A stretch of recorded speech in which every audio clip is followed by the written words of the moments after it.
The preceding program was paid broadcast.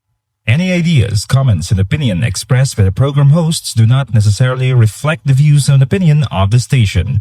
The program and its producers are not affiliated with the station. Ang pag-antos kag kamatayon sang aton Ginoo si Kristo para sa kaluwasan sang mga katawhan, amo ini ang kaundan sang bilog nga mensahe sang pulong sang Dios. Diri napasad kag nahimpit ang tanan nga tuyo kag plano sang aton Ginoo para sa iya nga mga tinuga. Gani pakig-upod kamo sa akon. Kaysa sulod sining 30 ka minutos, aton pagatalakayon ang kahulugan sang pag-antos kag kamatayon sang aton Ginoo sa Kristo. Diri sa aton palatuntunan sa kanginan, tinapay sang kabuhi. Ang dinalan sa kasulatan sa aton sa sini nga adlaw makita sa mga kasulatan ni Pablo sa mga taga-Roma kapitulo 8. Kag akon pagabasahon ang versikulo 31 kag 32. Ang pulong san Dios nagpahayag sa aton sa mga taga-Roma kapitulo 8 versikulo 31 kag 32. Niyan ano bala ang aton isiling sa sini? Kun ang Dios apin naton, sino bala ang batok sa aton? Siya nga wala magpaiway sang iya kaugalingon ni anak, kundi nagtugyan sa iya tungod sa aton tanan.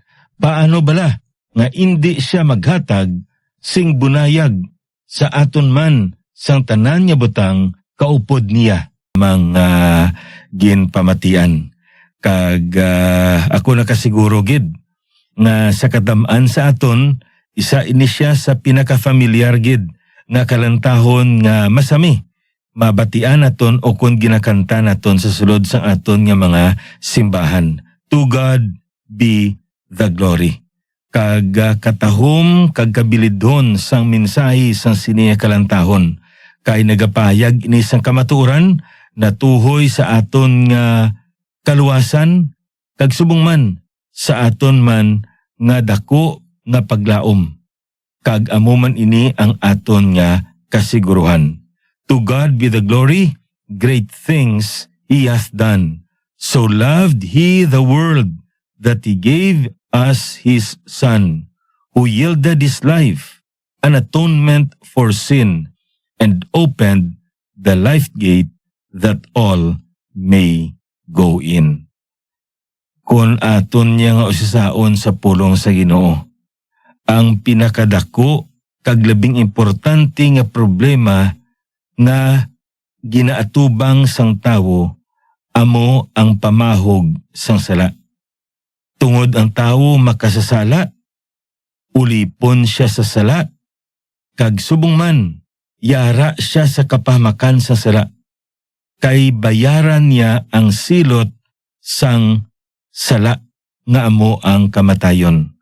Apang nagapasalamat kita nga ang aton niya Dios sa iya bunayag nga gugma, ginpadala niya, kaginhatag niya ang iya bugto nga anak sa ano nga tinutuyo nga magbayad sang aton nga mga sala. Ang silot sa aton mga sala, kamatayon niyan. Si Kristo Jesus napatay tungod sa imo kag sa akon nga sala. Sa tinutuyo nga mabayaran niya ang aton nga makasalanan. Kag paagi sa iya nga pagkabanhaw, napamatud-an niya, kag iya nga napasiguro sa imo kag sa akon, nga siya nagbayad sang aton ni sala, kag tungod sini nangin madinaugon siya batok sa sala, kag nga ikaw kag ako nga nagtuo sa iya, bilang aton manluluwas kag Ginoo sa aton tagsa-tagsa ka makabuhi.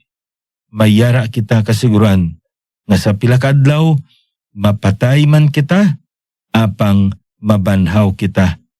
Kag subong man nga mangin kaupod kita niya didto sa iya nga ginharian tubtob sa katubtuban. Ini tungod sa kay Kristo Jesus. Kag dapat naton dayawon ang Dios sang ginubra niya sa imo kag sa akon nga kabuhi.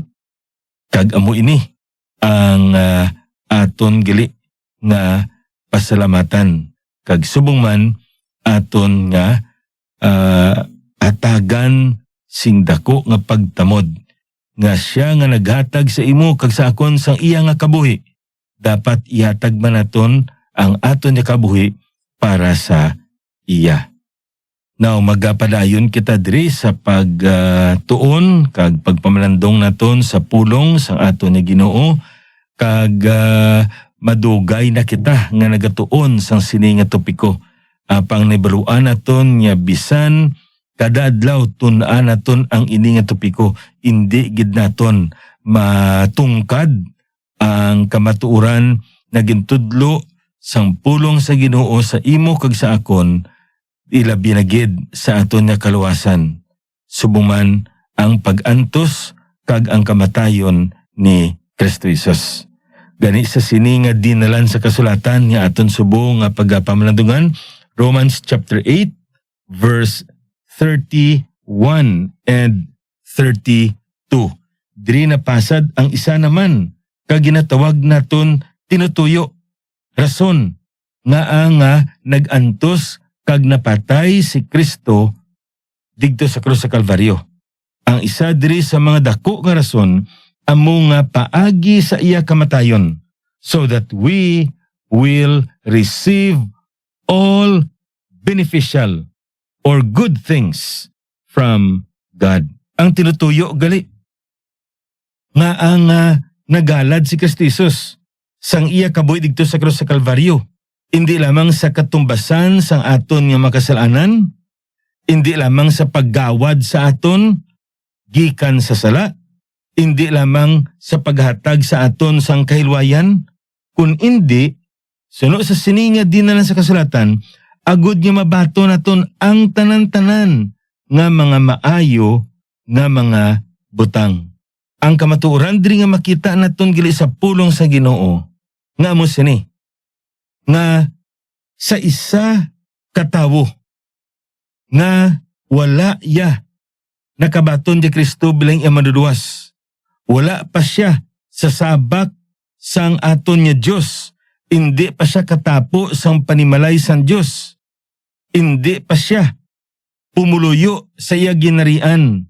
Naka-eksperyensya man siya sang madamo nga mga maayo nga butang nga halin sa aton nga Dios.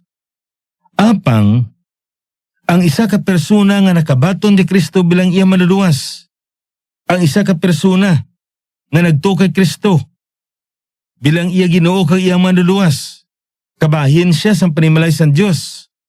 Kag subong man pumuluyo siya sa iya ginarian, may mga pagpakamaayo nga ginhatag ang Ginoo sa iya, nga hindi ya kag wala ya maeksperiensyahan sang mga katawhan nga wala pa sing Kristo sa ila nga kabuhi. So amo ini gili ka pinasahi ang aton gili nga kaluwasan. Kay kun aton nya gali nga lantahon sa pulong sa Ginoo, pinasahi ini, tumalagsahon ini. Kag kun aton lamang ini kun tani nga makita kag marilisar, mas dako pagid ang aton nya pagpasalamat sa aton Ginoo.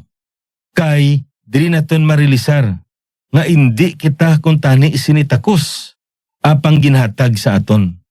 Indi kita sini takos nga makabaton ka maeksperiensya apang ginhatag ini sang aton Ginoo paagi sa kay Kristo Jesus. Sa tinutuyo nga aton ini maeksperiensyahan kag nyan maigakabuhi naton ining aton nga kabuhi suno sa iya tinutuyo kag plano para sa iya nga mga tinubos. Walay sa payan nga ang iniya kalibutan nadagtaan pa sang sala. Apang nibaluan naton nga ang tanan-tanan niya kaayuhan ihatag ini sa Ginoo sa aton didto sa iya nga ginarian. Kay didto ang kahimpitan sang aton kaluwasan. We are saved but we are still being saved. Amo ina ang isa sa mga pulungon nga ginagamit sang isa ka manugwali. Luwas kita.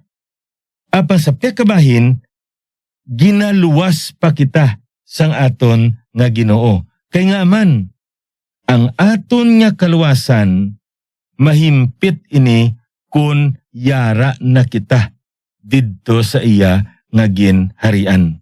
Apang walay sapayan nga wala pa kita sa iganirian. May ara gyapon niya kalipay, may ara gyapon niya kasiguruhan, kag may ara gyapon nga antisipasyon nga ara sa aton tagipusoon.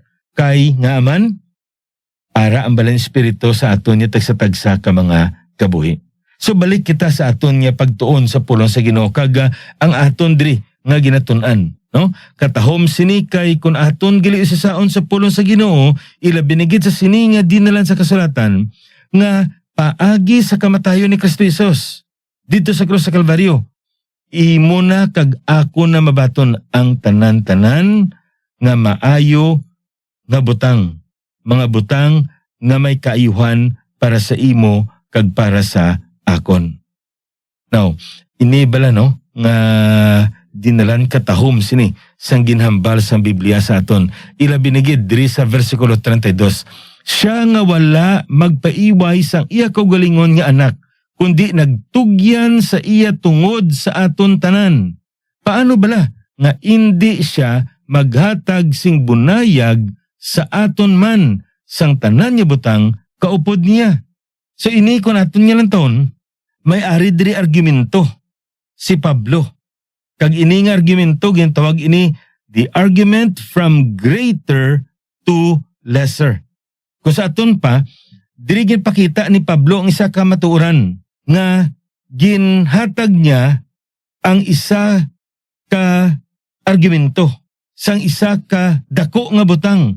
Nga kung sa aton pa, kung ihatag sang Ginoo ang dako kag pinakadako nga butang sa imo kag sa akon, indi bala masarangan man sang Dios sa paghatag sang mga magagmay nga mga butang sa imo kag sa akon?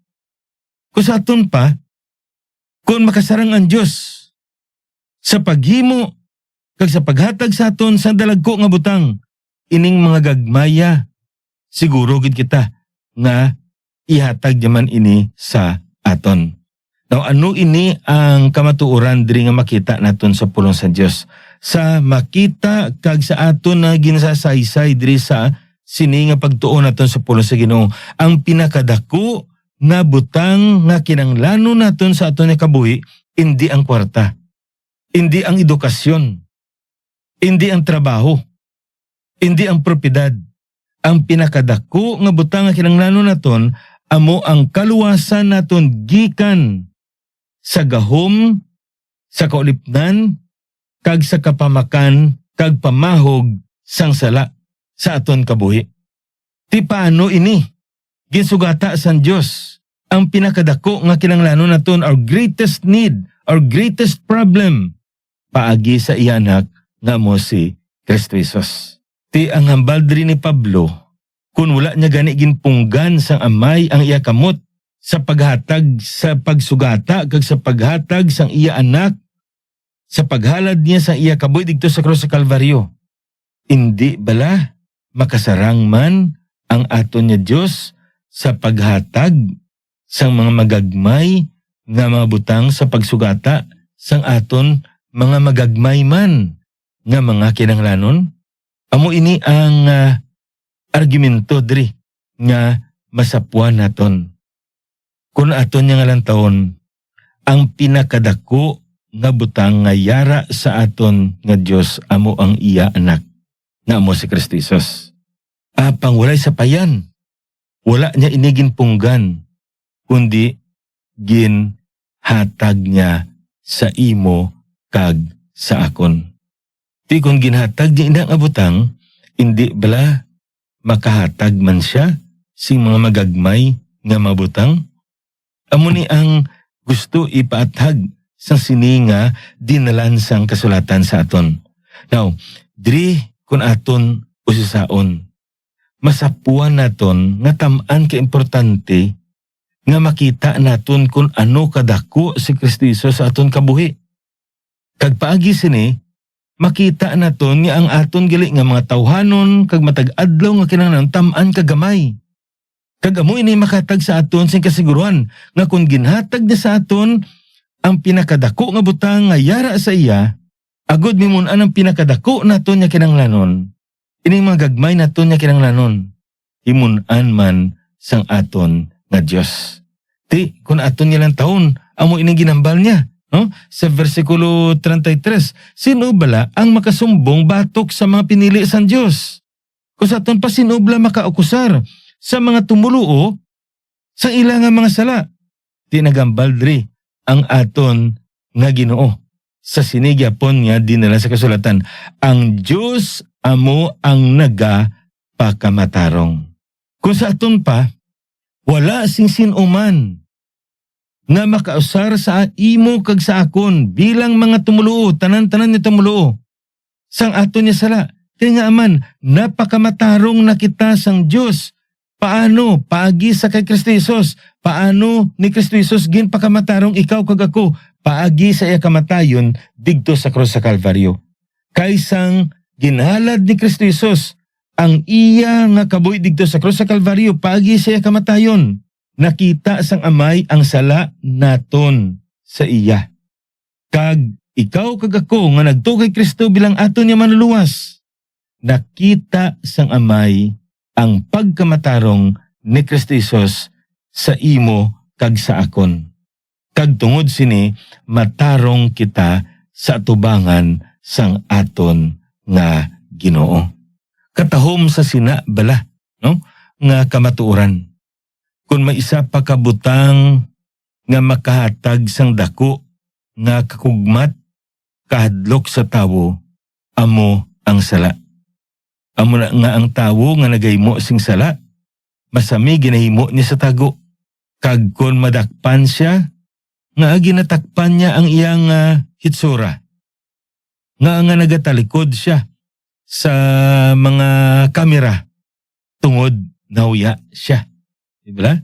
Hindi siya gusto may baluan kag makilala nga amo ini ang ginobran niya. Nga amo sina. Tungod sang kinaiya sang tawo. Kay ang tawo makasasala. So sa piyak sina, ano ang masapuan nato sa pulo sa Ginoo? Sa isa ka tumuluo, wala na kita sing kadlukan. Wala na kita sing kagugmatan nga gamiton balik batok sa aton ang sala nga nahimo naton sa mga nagligad. Nga man, napakamatarong na kita sa kay Kristo Jesus. Tilain naman niya. May mga pauna-una ang iban, nga ti kung mag-amos na, padayon na lang kita pakasala. Ti sala naman na, nga pauna-una, kay nga man, ang hambal sa Biblia sa aton niya, ginkuha niya kita, gikan sa kulipnan sa sala, agod nga mangin ulipon kita sang pagkamatarong. Hindi pwede magpakasala kita agod nga ang mangin mabunayag ang bugay sang Dios nga magpatawad sa aton. Kay ang Ginoo wala nagapanugot sina. Amo ina makita naton sa pulong sa Ginoo. Gani kun aton nga lang taon amo ini ang kalipay kag ang kasiguruhan sang tumuluo. Tungod yara kita sa kay Kristo Jesus. Wala sing sinuman nga makasumbong makakusar sa aton nga sala. Kay ang aton nga masala napatawad na didto sa krus sang Kalbaryo. Ang Dios amo ang nagpakamatarong sa aton. Ti ang ikaduha diri nga pamangkot, sino bala ang nagatagudili? Ti ko sa aton pa ang pamangkot diri nga madason amo nga who is he that condemneth. Sino makatagudili sa aton? Kati makita naton nga wala na kita sing katagudilian. Roma Kapitulo 8. Ti ang hambal diri sa aton nga dinala sa kasulatan, si Pablo mismo ang nagsabat sini. Kaamo ini ang iya nga ginsabat. Si Kristo Jesus amo ang napatay. Oo, ang ginbanhaw nga yara sa tuo sang Dios nga nagapatunga, nga nagapakiluoy man tungod sa aton. Kung sa aton pa, hindi na kita pagtagudilian, kaya nga aman, may yara nga nagabulig sa aton sa atubangan sang amay. Una gid, si Kristo Jesus napatay, Kag tungod sini, siya amo ang naghatag sing kasiguruhan nga ang aton silot sang aton niya sala wala na. Tungod iya na to nga nabayran sa krus sa Kalbaryo. Hindi lang mo siya, kundi nabanhaw man siya. Kag tungod nga nabanhaw siya, ang butsilingon sini nga nangin madinaugon siya. Batok sa kamatayon, kag nga sa sala. Kay nga man, ang kabayaran sa sala amo ang kamatayon. So nangin madinaugon si Kristo. Batok sa sala kag sa kamatayon, sa impyerno. Paano? Pagi sa pagkabanhaw. Kag tungod sang iya nga pagkabanhaw, makasarang man siya maghatag sang kabuhi sa tanan-tanan nga patay sa sala nga nagtuo sa iya. Ikaw kag ako, tungod sang aton mga sala, patay kita sa tubangan sang Dios. Roma or Episo Kapitulo 2. Apang sa kabahin, ang nagtuo kay Kristo bilang ilang nga manluluwas, may ara siya gali nga kabuhi. Ini kabuhi, kabuhi nga walay katapusan. Everlasting life, eternal life. Kag di lamang amo sina. Ang aton Ginoo si Kristo, anong ginambal diri sang Biblia sa aton, hindi lamang nga siya napatay, hindi lamang nga siya nabanhaw, kundi siya yara sa tuo sang Dios. Anong obra niya sa tuo sang Dios? Nagapatunga kag naga pakiluoy man tungod sa aton. Ano ba't silingon sini? Intercession. Jesus is now interceding, actively interceding for us at the throne of grace. Hebrews chapter 4, verse 4 to 16. Ti katahom sa sini bala nga dinalan sa kasulatan, kay kung sa aton pa may abogado kita. Nanamian ko bala sang Ilonggo sang abogado, mananabang. Di ba? Wala na sang iban pa nga makasarang kag takos nga magtabang sa aton, kundi si Kristo Jesus gid lamang. Ang aton niya politiko, ang ilani nga pagtabang sa aton, may tion gid nga makatabang sila pero may tion nga hindi man. Ang aton abogado, makatabang ini sila. Kung kaisa, pwede. Kung kaisa, hindi man. Ang aton niya Ginoo, makatabang siya sa tanan-tanan niya tion, sa tanan-tanan nga duog. Amo ini ang aton nga Ginoo. Amo niya kung aton niya lang taon, wala singsin uman nga makasumbong sa aton. Wala singsin uman nga makatugudili sa aton. Kaya katatlo diri sa versikulo 35, sino bala ang makapamulag sa aton sa gugma ni Kristo? Ang kangitngitan bala? Ukon kasakit, ukon panghingabot, ukon tigulutom, ukon kahubo, ukon ang katalagman, ukon ang espada? Wala. Versikulo 37, sa tanan sining mga butang labi pa kita sa mga mandadaog para sa iya nga nagahigugma sa aton.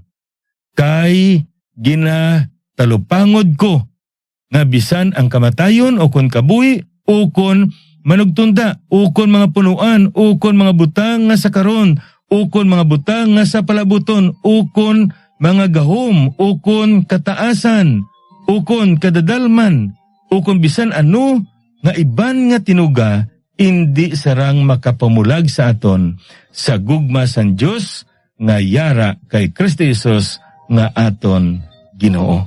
Ti anong kamatuoran diri nga makita naton? Wala singsin uman kag anuman nga makapamulag sa aton sa gugma sang Dios. Ano ba't silingon sini? Diin ginpakita sang Dios ang iagugma sa imo kag sa akon paagi sa cross. Anong natabo sa cross? Paghatag sang anak sang iya nga kabuhi, ang iya kamatayon. Nga dapat mapatay ang anak sa kabayaran sa aton nga sala. Sa ano nga tinutuyo? Agud matagan niya kita sing kaluwasan. Ang kamatuoran diri mga abyan kagutod sa Ginoo nga amo sini. Ining gugma sang Dios nagapayag ini sang iya kaluwasan sa imo kag sakon. Kag wala sing anuman nga tion, kag wala sing anuman nga okasyon, kag wala sing anuman nga persona nga makasarang sa paghamulag sa aton sa gugma sang Dios. Hindi aton gugma ha, kundi ang gugma sang Dios. Ang aton nga gugma hindi ni masaligan. Ang aton kinagman hindi tani masaligan. Amo ni nga hindi ka magambal nga Ginoo, makapyot ko sa imo. Hindi, Ginoo, ikaw kapyot sa akon, kay kung ako ang magakapyot sa imo, may posibilidad pa nga mabuyan ta ka. Pero kung ikaw magakapyot sa akon, hindi gid ako nimo pagbuyan. Di amo ini ang kamatuoran diri nga makita naton sa pulong sang Dios. Ginatag si Kristo Jesus. Pinakadako nga butang nga yara sa iya, ginatag niya sa imo. Karon may kasiguruhan kita nga kung ginhatag niyang pinakadako para sa imo kag para sa akon, ang mga gagmay nga butang ihatag niya man ini sa aton. Amo ini ang aton giliya nga kasiguruhan bilang isa ka tumuluo. Kaya nga man, our God is able and at the same time willing to give us anything that we need. Because in the first place, He answered our greatest need. Kung makasarang sa paghatag sa imo kung sakon sang kaluwasan, makasarang man siya magtipig sa siniya kaluwasan, tubtob nga dalon niya kita sa iganrian. Kag samtang nagapupod kita sa iya, ang tanan-tanan nato na kinanglanon, mahimunan niya, kay nahimunan niya ang pinakadako nga kinanglanon naton. Amo ining tinutuyo nga ang aton Ginoong Kristo naghatag sa ikabuhi dito sa krus sa Kalbaryo.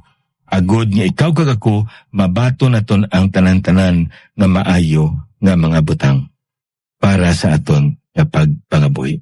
Ining niya biyan alagad sa kanginan, Pastor Neil Vilches, ang Ginoo, magapakamaayo.